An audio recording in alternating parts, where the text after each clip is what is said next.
48 дней Гагарский район был под контролем войск Госсовета Грузии. Гагарская операция под кодовым названием «Буря» началась 1 октября в 14:30 огнем из нескольких орудий. Первый бой завязался у Колхидской сельской библиотеки, где засели грузинские гвардейцы. В начале Гагарской наступательной операции у абхазской стороны было минимум вооружения. Для сравнения, 570 человек были вооружены стрелковым автоматическим оружием, у остальных же были лишь охотничьи ружья.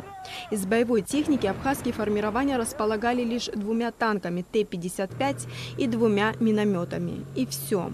Зато враг был вооружен до зубов. Под ружьем с грузинской стороны находилось свыше 4000 человек. Их поддерживали свыше 40 единиц бронетехники, десятки артиллерийских орудий, минометов. Позиции абхазов все время атаковывались с воздуха. В городе были разрушения и жертвы среди мирного населения. В ходе наступательной операции шла упорная борьба за господствующие над городом высотами, особенно за овладение горой Мамзычха.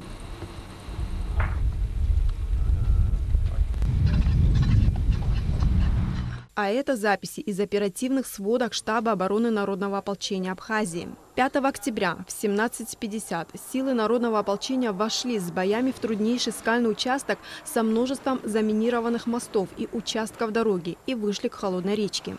После перегруппировки в 6 часов вечера был прорван заслон противника, а на Цандрипском спуске после очередной атаки его сопротивление было полностью сломлено. Противник, бросив танки, боеприпасы и вооружение, бежал кто куда, кто в горы, кто до российско-абхазской границы. Бандиты, которые пришли в Абхазию, мы всех прогоним отсюда. Ни один абхазец и все наши братья, которые пришли сюда, воевать за нашу землю, до последней капли крови будет воевать. Так что пускай они знают, что мы никогда не сдадимся на нашей земле. Обстановка нормальная, взяли Гагры через час возьмем. Уже прошли. 6 октября в 6 часов 40 минут флаг Республики Абхазия взвился на абхазо-российской границе по реке Псоу.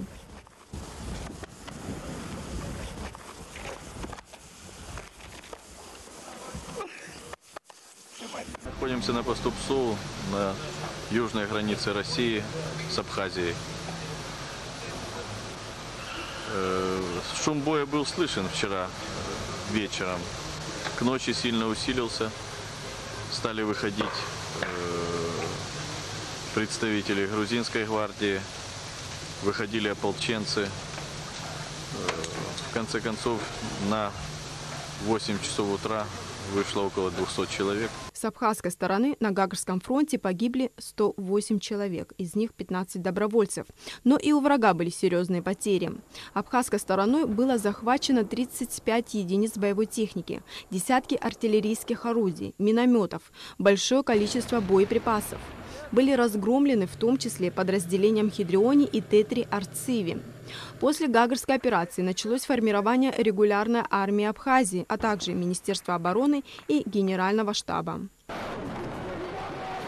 Дорога жизни, по которой со стороны России доставлялся гуманитарный груз, была открыта. Это был первый большой успех абхазской армии. После Гагарского прорыва народ понял, что враг не так страшен, что наша армия может вести наступательные действия и обязательно дойдет до Ингура. Елена Лолуа, Абхазское телевидение.